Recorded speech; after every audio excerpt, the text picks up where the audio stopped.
morning, church. We're so glad you're here. I'm excited about today. Listen, there's a little boy, and his mom had him walking to Sunday school, and so she gave him 2 quarters. And as he was walking along the way, as little boys do, he was dancing and skipping, and he suddenly tripped and he fell on the ground, and one of his quarters ran, and it kind of ran along the side of the sidewalk, and then it hung on the edge of the sidewalk, and then it fell kerplunk into the sewer. And the little boy looked up into heaven. He said, "Well, God, there goes your quarter."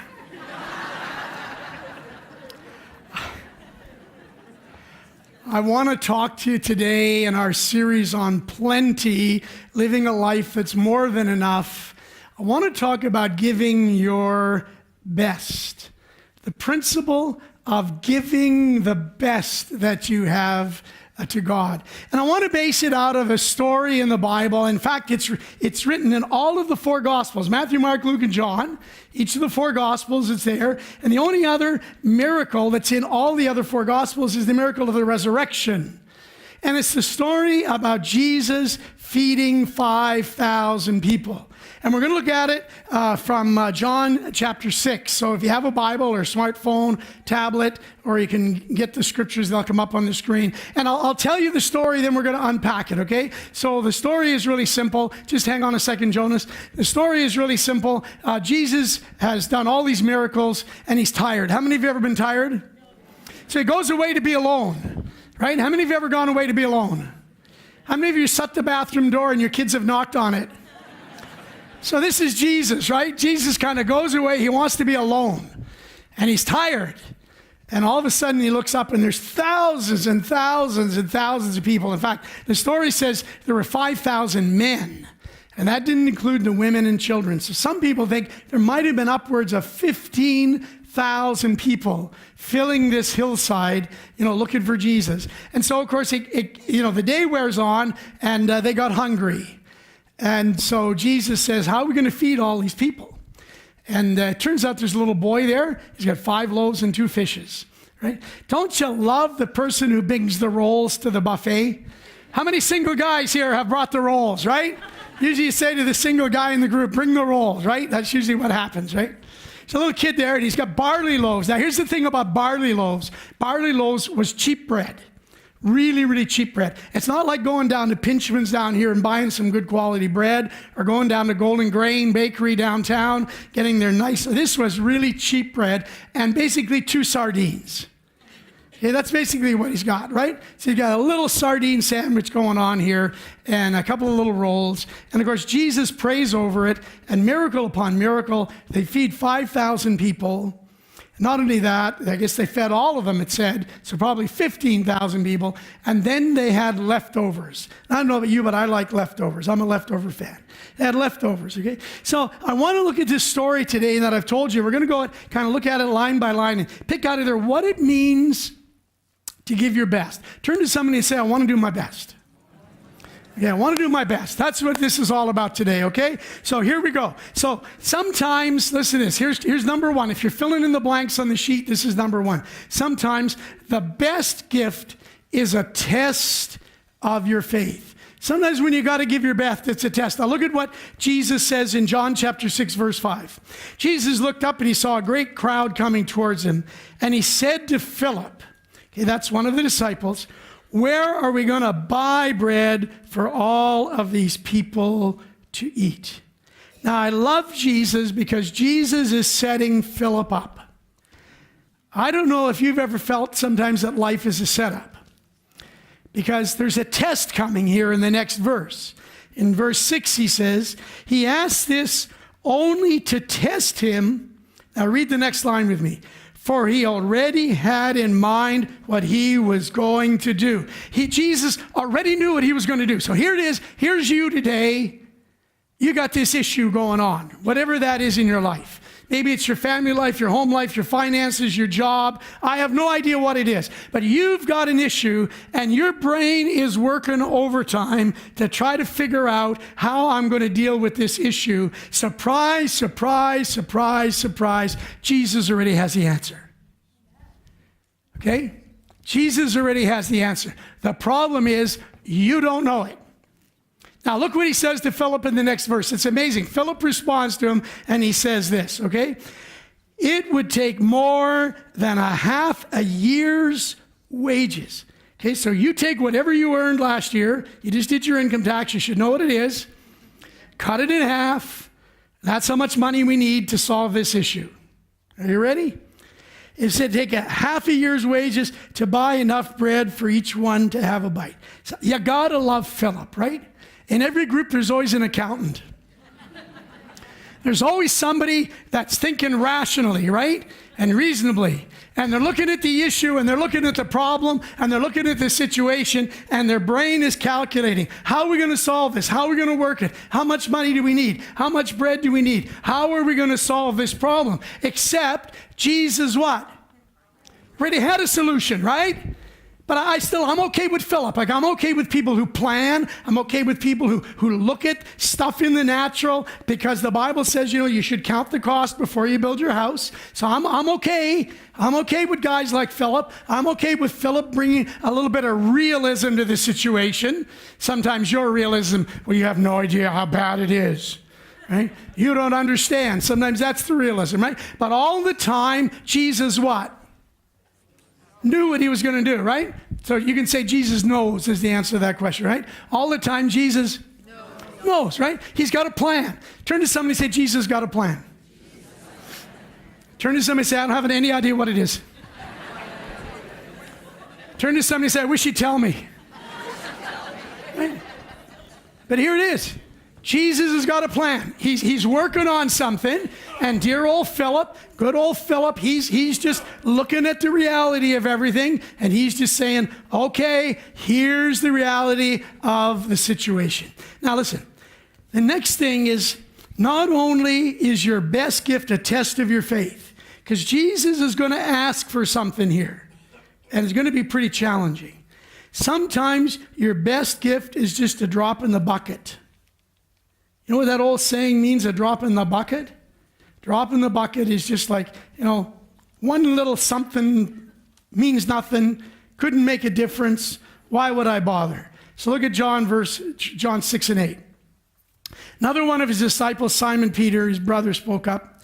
He said, here's a boy with 5 small barley loaves and 2 fish. Read the last line.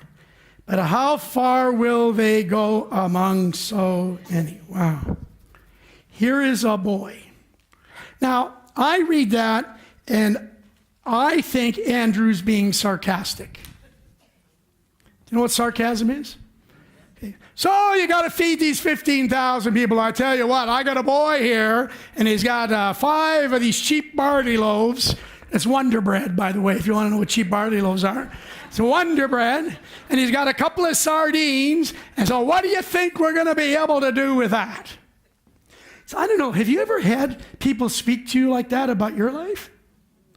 Have you ever somebody said, well, you'll never be able to do that? Like that's a waste of your time. You'll never make any kind of a difference in the world. There's no way that you're ever going to, amount to anything. Some of you have heard that. I mean, come on. What difference could that possibly make? We hear these voices all the time, right?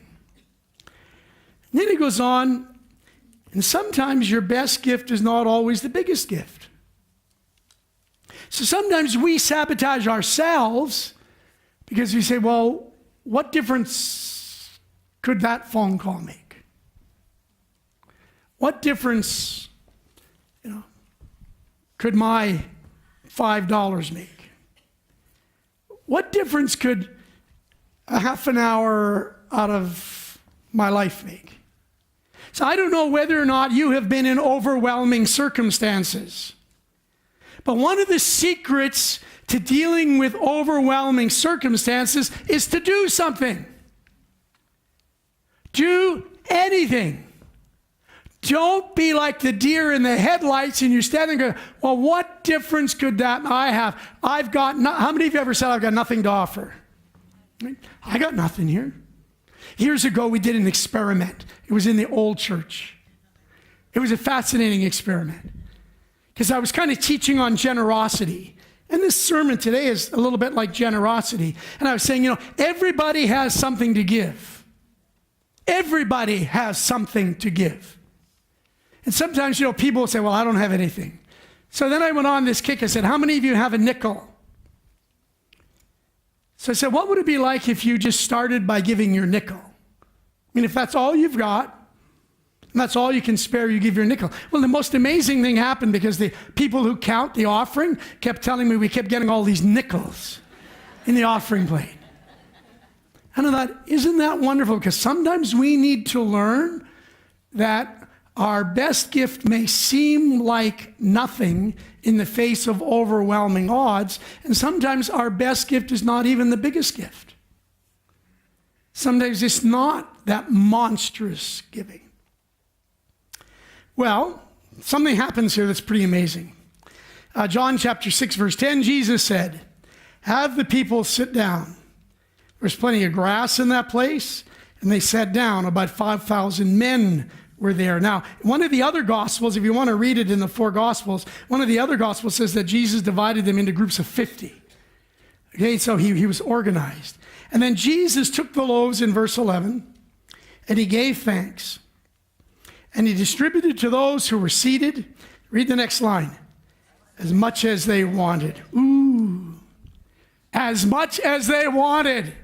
And he did the same with the fish, it says, right? He distributed them as much as they wanted. So we feed 8 to 10 people in our house every night. We feed 8 to 10 people. I buy a certain size roast, and I cut it up judiciously. Chop, chop, chop, chop, chop. And when it's gone, it's gone. Right? But here, it says, wait a minute.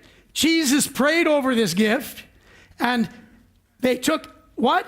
How much?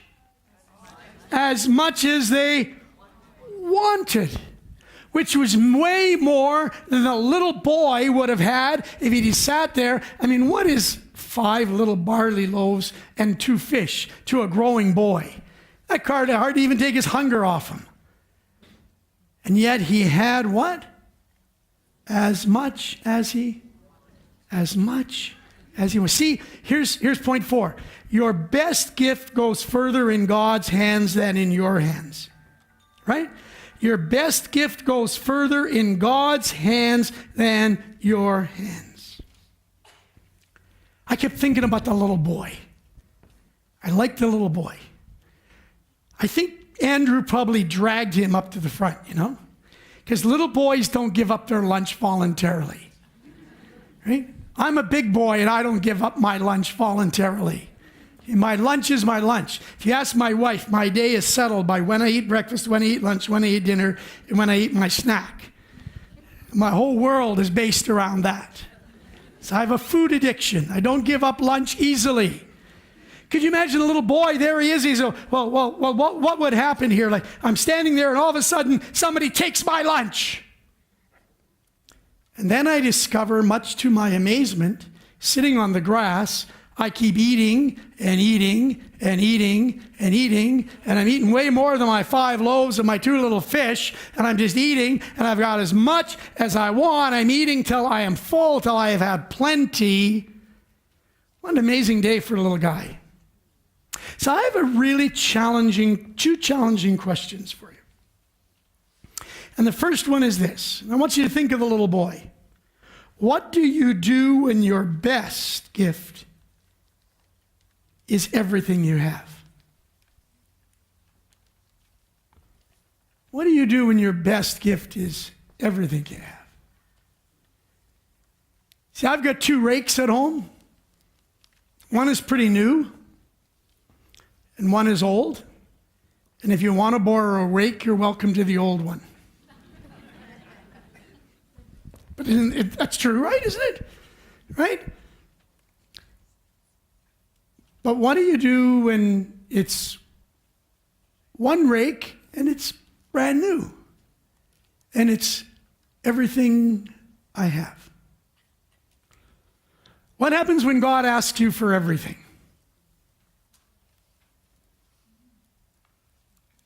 So I don't have an answer for it. So if you're looking at me for an answer, I don't have an answer.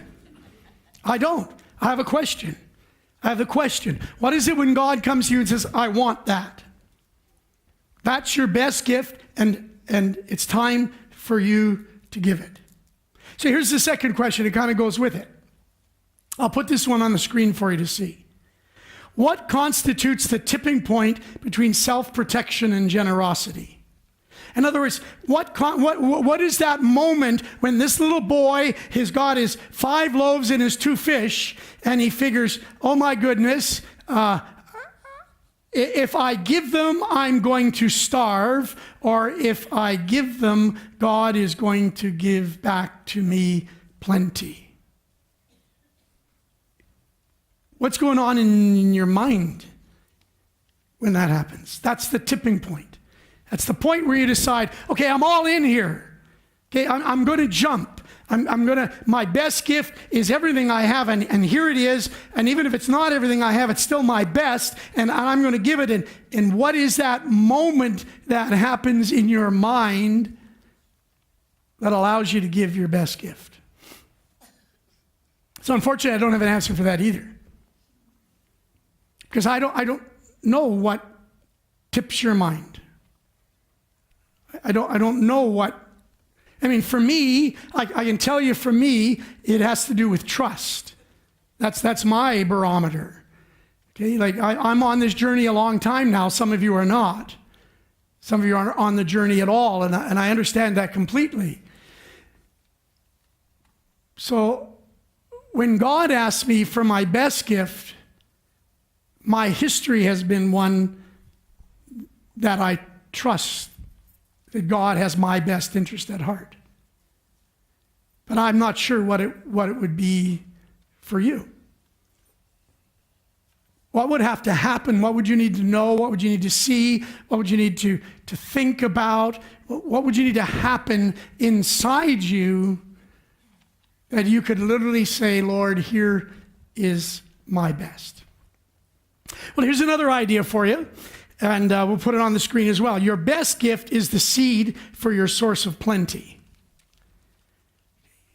Your best gift is the seed for the source of plenty. So here's a little boy, and he's got his 5 loaves and his 2 little fishes, and something tips him over, and he decides in his mind that he is going to surrender his best gift. In this case, happens to be all that he has, and he's going to surrender it, and suddenly that little gift of 5 loaves and 2 fishes becomes the source to feed 15,000. But he doesn't care about feeding 15,000, really. That's kind of nice that happened. But the truth of the matter is, he discovers that he gets more back than he could have ever imagined. So there is a verse in Proverbs chapter 11 and verse 24. It's a fascinating verse of scripture. So it says, there is one who scatters and yet increases, and there's one who withholds more than is right, but it leads to poverty. Fascinating verse, eh? There's one who gives away, scatters, and yet they have an increase, and yet there is one who withholds more than is right to withhold, but it leads to poverty. A challenge for us. Because deep in my heart, I believe that the key to success, I believe the key to a rich spiritual life, I believe that the key to living life that transcends the norm, I believe that key is found in the key of generosity. I believe it's found in not only giving, but giving our best. Not only just giving what's left over, but giving first. And whether that's my time or my talent or my treasure, I believe that that's the key to God's supply in your life, is found in the key of generosity. But not generosity of, and I want to say it again because I think it's important. For some reason, I need to say it again. Not the leftover stuff, but the quality stuff. I remember years ago when food banks didn't take money. Right now they take money, and it's a good thing to give money to your food bank because they can take your dollar and actually buy $7 worth of food with it, okay? But I remember when they would knock on the door, and I remember the days when we would go to the pantry, and we would look for all the things that were out of date or stale dated and almost stale dated, and usually a can of chickpeas. Hey, nobody knew what to do with chickpeas in those days, right? So you had this can of chickpeas, hoping you could use it in a recipe somewhere. And since you didn't know what to do with the chickpeas, you'd donate the chickpeas to the food bank, right? So when people of the food bank went to get their food boxes, they would have to make food out of stuff that I have no idea how to make out of stuff, right? But see, that's not the story here. The story's not talking about leftovers. It's not talking about second. It's not talking about stuff that's stale dated. It's talking about stuff that is the best. Well, now, point 5 is you'll never know how far your best gift will go. This is awesome. Verse 12 of John chapter 6. When they all had what? Enough, right? Or if you want to put the word of our series in it, when they all had plenty, he said to his disciples, gather the pieces that are left over, let nothing be wasted. So I don't understand why Jesus did that. Maybe you have some ideas when you get home to think about it. But the amazing thing is, Jesus says, don't be wasted. I mean, we're trying to make ends meet. I don't know about you, but you're trying to make ends meet in your life. Whether that's you're trying to find more time, trying to find more creativity, trying to find more financial resources, or if you're trying to make it, and Jesus says, wait a minute, here, we're going to have enough. And not only that, we're going to have some left over. Verse 13, so they gathered and filled 12 baskets with the pieces of the 5 barley loaves left over by those who had eaten. So we start out with this insurmountable issue. In this case, it's feeding roughly 15,000 people. We start with a little boy who really doesn't have much of anything in the face of that issue. We start out with a little boy who decides that he's going to give his best gift. And we put it in the hands of Jesus, who already had a plan. And we have this amazing miracle. 15,000 people eat as much as they want. And then there are 12 baskets left over, one for each of the apostles to take home. I don't know why. Isn't it amazing? It's an amazing story. There was a man who decided that he would invest his time in other people. He was a Sunday school teacher, and his name was Edward Kimball. He had concern for one of his students who worked at a shoe store. So one day, Kimball visited him in the shoe store, and he found the student working in the stocking shelves. He shared Jesus with him. He led him to Christ. And there, a young boy by the name of Dwight L. Moody eventually left the shoe store to become one of the greatest preachers and evangelists of all time. Well, Moody, whose international speaking took him to the British Isles, and he preached in a little chapel pastored by a young man with an imposing name of Frederick Botherton Mayer. In a sermon, Moody told an emotionally charged story about a Sunday school teacher who personally went to every student in his class and taught them about Jesus. That message changed Pastor Mayer's ministry, inspiring him to become an evangelist like Moody. Over the years, Mayer came to America, and while speaking in Northfield, Massachusetts, a young preacher heard Mayer say, "If you're not willing to give up everything for Christ, are you willing to be made willing?"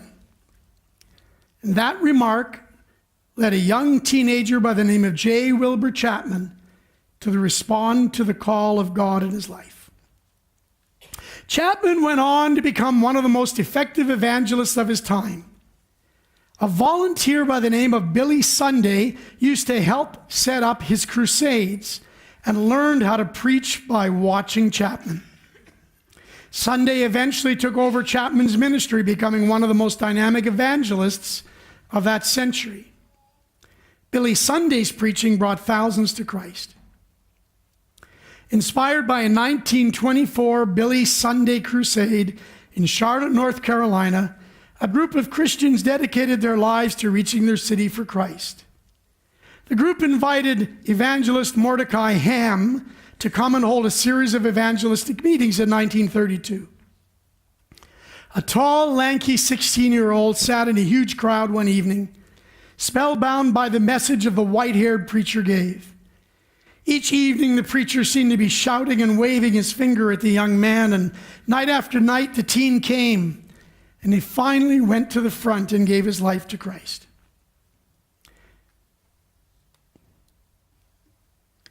That teenager was Billy Graham. Billy Graham has communicated the gospel to more people than any other person in history. Started with a Sunday school teacher named Kimball. Millions have been affected by his decision to go into a shoe store one day and share Christ with one person. And millions more will continue to feel his impact. What did Mr. Kimball do? Gave a few moments of his time to a kid in a shoe store to simply share what his faith meant to him. Whatever Kimball was doing that day was not nearly as important as just spending a few moments time with somebody and sharing his life. Why does that story get me every time I tell it to you? It gets me because, you and I think that what could we do to make a difference? Like what is that 10 minutes investing in somebody's life going to mean? What is that $10 investing in a ministry going to mean? What is that bit of creativity that I might invest and share with somebody? What it's going to mean? The truth of the matter is, you don't know what it's going to mean, but God does. You don't know the plan, but Jesus has a plan. And in the face of overwhelming odds, this story tells me that if I will invest my gift, if I will invest my best, Jesus has a plan for that. So really, the best gift is the gift of yourself. That's what it is. It's the gift of yourself to give of your time, and here's one, to give of your attention. To simply stay focused when people are talking to you. To trust that hunch or that intuition that's deep inside you when it says, make that phone call, make that visit, stop over there. Get out here and go talk to that person. To follow that because Jesus has a plan. And he'll take your best and he'll do amazing things with it. Now there's one hitch in all of this. And it's a pretty big hitch. Because in Matthew chapter 5, verse 23 and 24, Jesus is talking in the Sermon on the Mount. And he says this, therefore, if you are offering your gift at the altar, and there remember that your brother or sister has something against you, leave your gift there in front of the altar, and first go and be reconciled to them. Then come and offer your gift.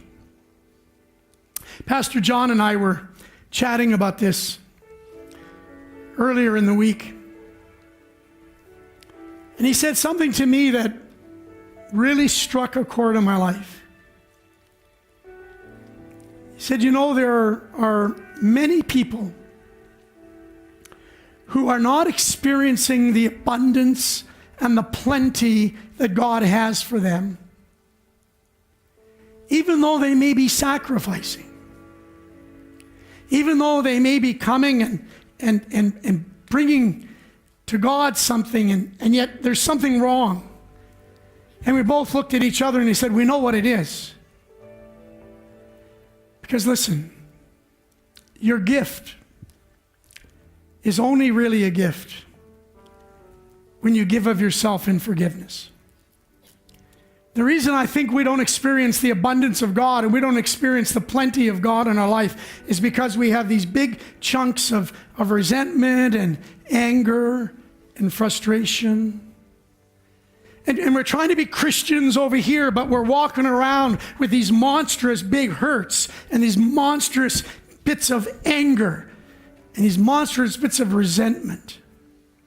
And Jesus' words speak into our heart today, and he says, listen, if you're going to give that gift, I want you to give that gift, but the first gift you need to give is the gift of forgiveness. Without preaching a whole second sermon on it for you today, let me just help you. Forgiving someone doesn't mean exonerating them. Doesn't mean that what they did was right. It doesn't mean you're giving them a get out of jail free card. What it means is that you refuse any longer to allow them to have any space in your heart. You just refuse. So you say, you know what? I'm done. Here you go. I'll just forgive you, and I'm handing you over to God. I'm handing you over to God.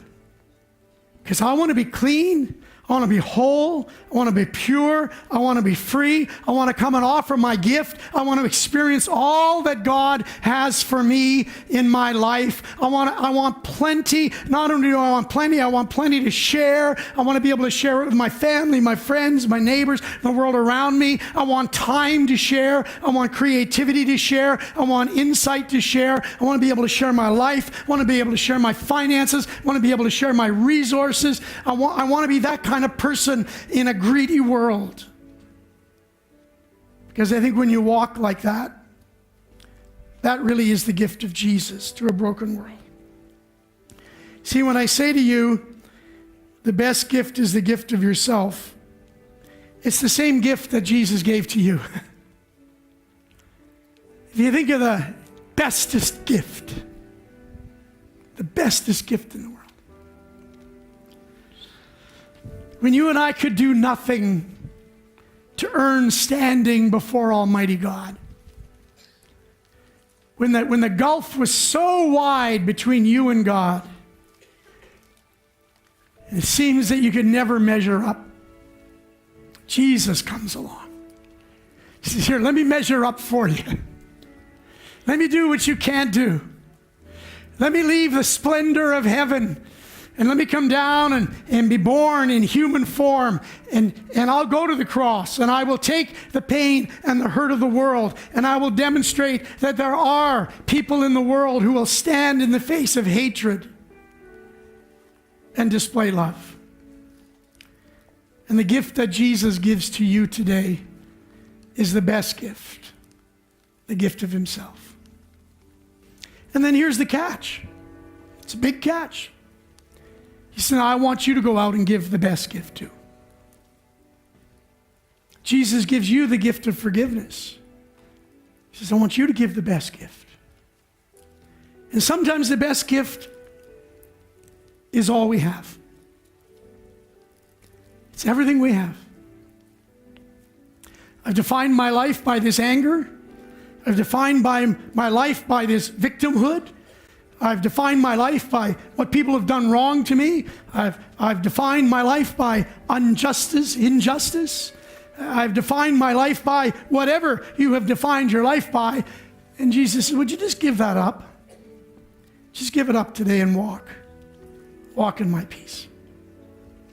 I'm going to ask you to join me in communion. And we're going to make this a special communion today. Everyone is special. You just find that right now. It looks like this. If you don't have one, then you could very easily just slip up the aisles. They're at the end of the aisles and go get one. It's okay to do that.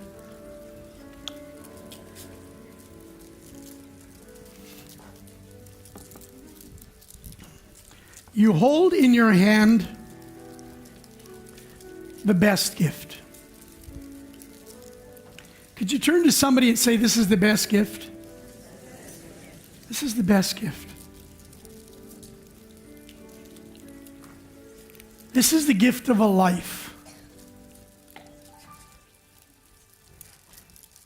And this is the best gift of forgiveness that you could ever have. Now, don't you find that amazing? Don't you find it amazing that somebody would love you so much? That somebody would care about you so much? That they would give their very life for you? That you would know love, forgiveness. And the Bible talks about eternal life, and when you think of that in the context we're in, it's really a life of abundance. Life of abundance, a life of plenty. So the same night Jesus was betrayed, he took bread and he broke it. And he gave thanks. And he said, here's my life. Here's my life in place of yours. Do this in remembrance of me. Let's eat together. This is grape juice in this little cup.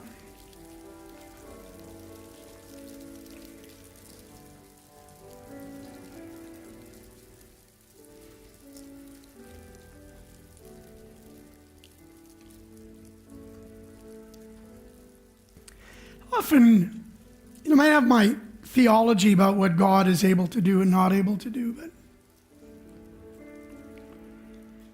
let's just think for a moment if Jesus didn't know what was going to happen when he died on the cross.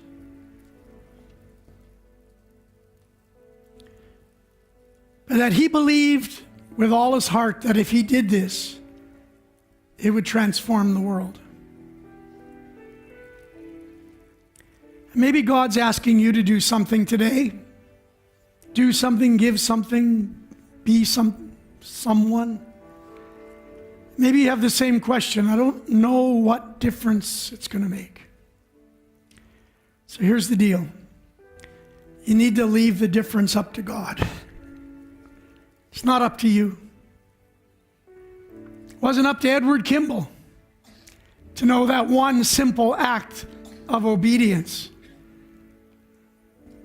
would change the course of history and give it us one of the greatest evangelists of our time, Billy Graham. So I'm not sure what God is asking of you today, but could I suggest in faith you simply do it? Let's drink.